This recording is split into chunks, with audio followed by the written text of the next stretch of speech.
I'm Dr. Yelena Akelina. I work in the Department of Orthopedic Surgery, Columbia University. I'm a doctor of veterinary medicine, and I teach microvascular surgery in a laboratory for training and research in the Columbia University, New York City, USA.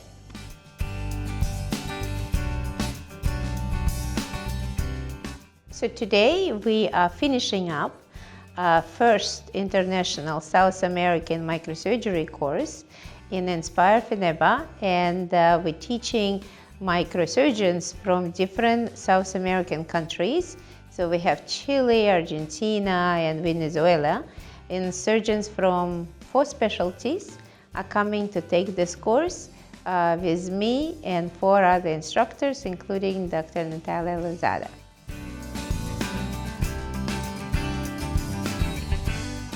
At the Research and Training Laboratory at Columbia University, New York, I do a lot of different activities. The main one is teaching. We teach surgeons from about 70 countries, from 12 different specialties around the world. And they take in basic and advanced microsurgery training for a week or 2 with me as the main instructor.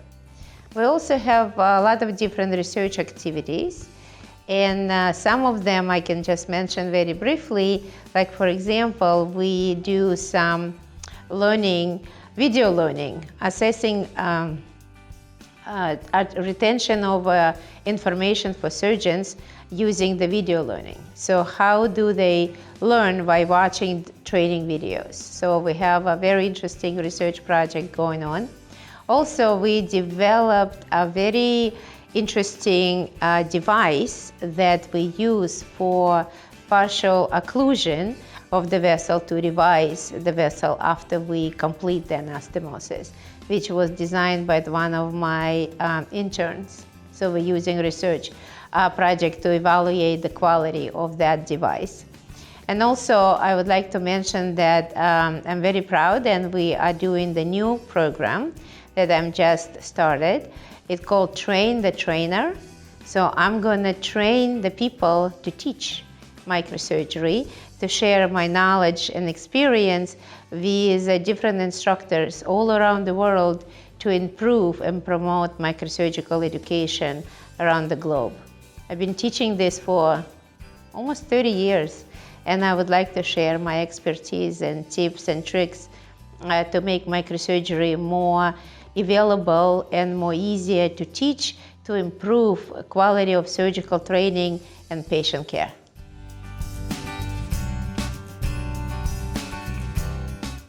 So to be an instructor in microsurgery, it puts a lot of, not pressure, I will say, but responsibility to teach people, surgeons, who operate on human beings.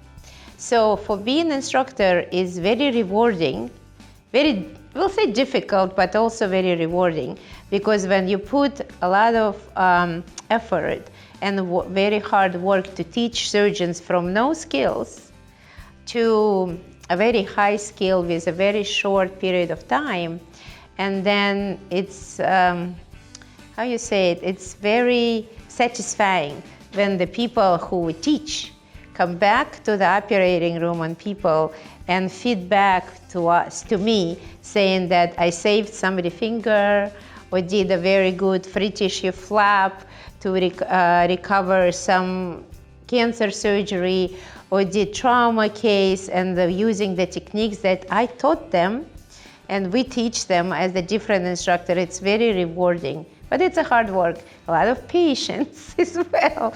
So you have to teach people with different skill level, different culture, but it's very rewarding, we'll say. I'm really happy that I've been doing this for all these years.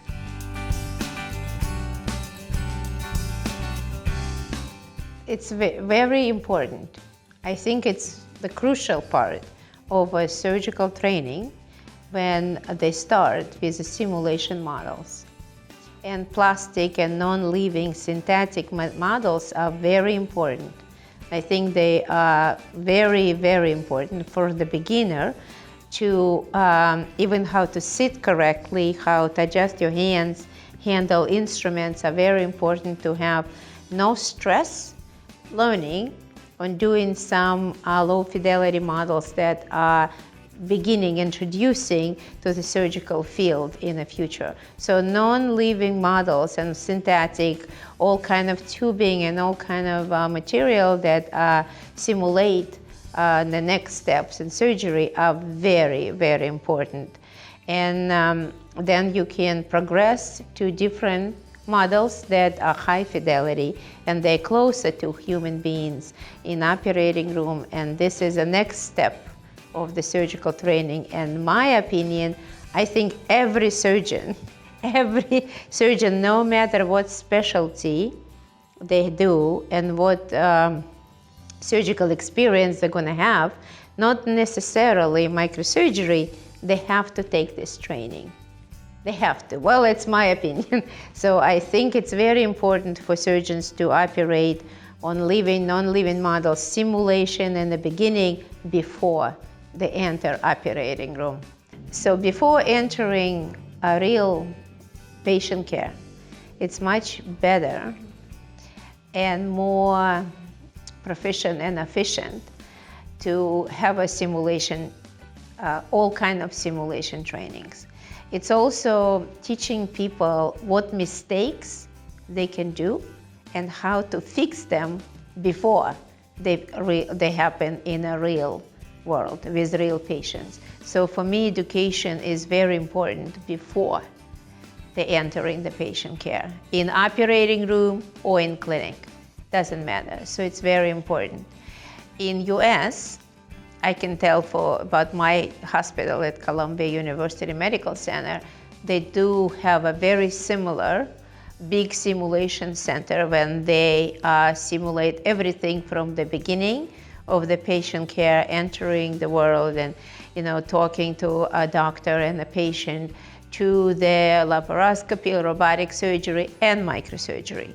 So this is very important, and I think it's really, really increased quality of patient care and reduce the stress for the surgeon and for the patients.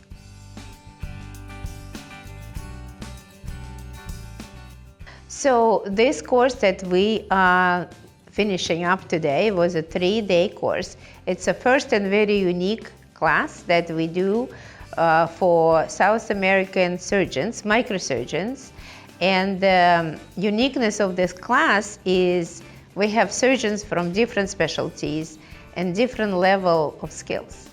So we have novices who've never done microsurgery before, and people who are already doing procedures, a very high level procedures, who want to refine their skills. So this was a great way of introducing microsurgery, and we are starting from very beginning to how to set up, how to adjust the microscope, how to do the handling of the instruments.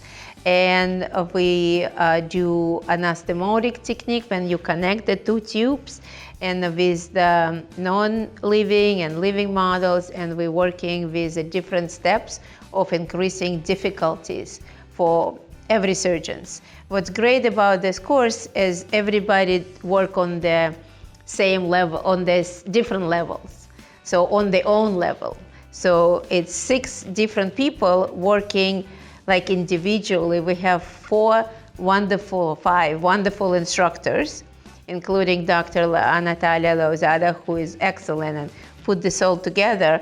And we are working individually, helping them to improve on their own level without much of the stress. So that was a great course, and I'm really hoping it was the first one, and hoping it will promote microsurgery in Argentina and in South America.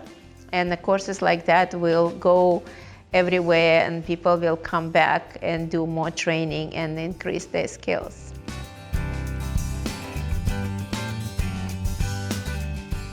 So microsurgery is a surgery that's done with assistance of the surgical microscope. So whoever surgeons are working with a tiny little vessels and nerves, that they apply the skills.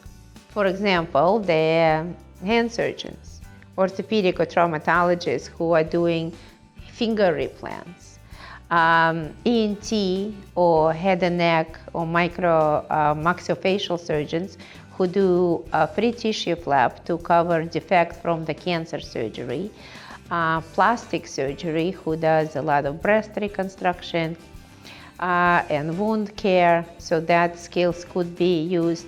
Neurosurgery, who work in a lot of in the brain and the spine, could be also applying the microsurgical skills. People who work in fertility, OBGYN, gynecologist or urologist, who are doing very tiny vasovasostomies or uterine tubes reversal, so that's they applying microsurgical skills as well. Researchers, people who do research on different models that are using the microsurgical skills. So it's pretty well and adaptable to many surgical skills. This is just an example.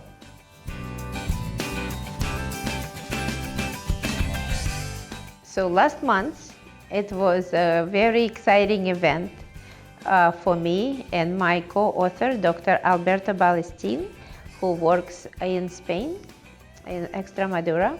And we're very happy that our baby book was born. So we wrote a textbook. It's a manual called Microsurgery 101. So in US, 101 meaning beginning. So people take English 101, mathematics 101, so very start.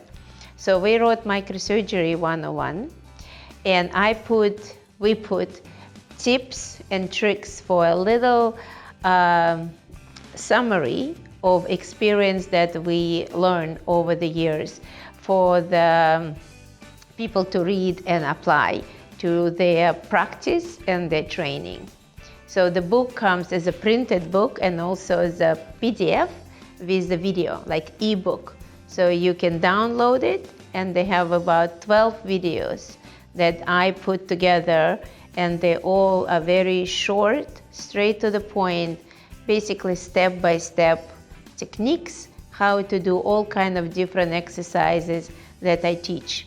And Alberto was a great co-author as well, so he was my student, and now he's a good colleague and a friend, and we put a lot of effort. I have 15 students and my friends now who helped me to write the book, and it's big, hopefully will be a big help to promote microsurgery and help people to do the procedures in the correct order, and also to teach microsurgery in South America and the world.